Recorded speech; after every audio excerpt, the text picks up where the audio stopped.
más al hecho de la cuestión de derechos de autor. A ver, aquí tenemos. Entonces, bueno, regresamos para cerrar esta contextualización de los temas de propiedad intelectual. Entonces, como resumen, la propiedad intelectual se divide en dos secciones principales.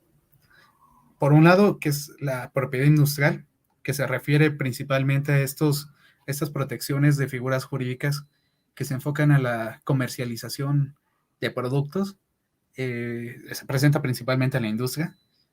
Por ejemplo, creaciones nuevas, que se refiere a patentes, modelos de utilidad, diseños industriales y demás. Tiene un carácter técnico, signos distintivos, que es como el público, los usuarios reconocen tu marca, tu empresa, tu producto, denominaciones de origen, como lo que decía Omar hace rato, de que también es una identificación de dónde es un territorio. Ya tenemos quesos, la Talavera que mostramos hace rato. También tenemos secretos industriales. Y por el otro lado, la otra rama principal es derechos de autor, en el que se refiere o si abarca todo este tipo de obras literarias y artísticas. Tenemos libros, como les decía anteriormente, códigos fuentes de software. Tenemos obras artísticas, danza, pinturas, fotografías y demás.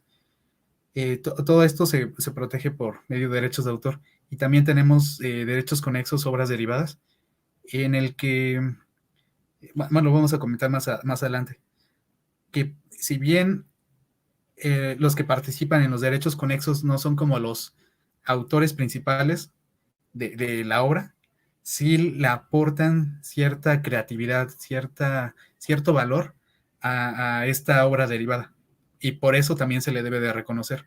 Y tenemos otras figuras más del derecho de autor, como estos registros de publicaciones como de libros, y también publicaciones seriadas como revistas y demás publicaciones. Son también parte de derechos de autor. Y también tenemos otras figuras de protección de derechos de autor, como estos obtentores digitales, o sea, que son como los transgénicos y demás. Que hablar de transgénicos estoy hablando como de la parte, digamos, técnica, no de si es bueno o malo. Porque al final sí tenemos ejemplos positivos de los transgénicos, nada más que, digamos, se ha difundido más la parte negativa, pero esa es otra cuestión.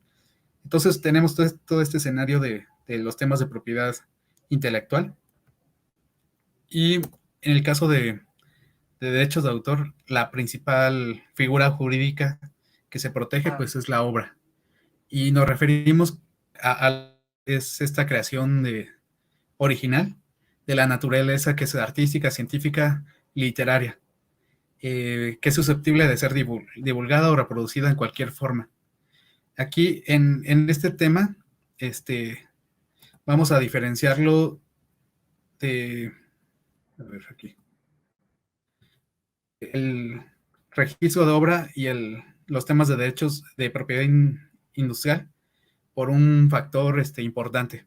En derechos de autor protegemos la originalidad, es decir, que cuando nosotros queremos proteger, nosotros decimos que nuestra obra es original. Digamos, el autor proclama que su obra es original. A diferencia de la propiedad industrial, particularmente con las patentes, que ahí se habla de novedad. El creador, el inventor, dice que es nuevo para el mundo. Pero aquí en la parte de propiedad industrial hay evaluadores de patentes, examinadores de patentes, que validan que realmente sean nuevo. Mientras que en derecho de autor se queda así. O sea, como digamos, la autoridad le cree. Y en el caso de propiedad industrial, pues lo duda y lo comprueba, hace una examinación. Entonces, en el caso de que una obra de derechos de autor sea pirata, sea copiada, se hace una demanda, se hace un juicio, Y ahí es donde, ahí sí se mete una autoridad a examinar si realmente es copiado o no. En propiedad industrial también pasa, pero es más complicado o ya sería un criterio muy preciso, así como una partecita muy pequeña que ya hace confusión. Pero bueno, ese es el contexto general que les quería dar. Que por un lado la propiedad industrial se comprueba y en el derecho de autor el autor proclama que sí es original su obra. Entonces, bueno,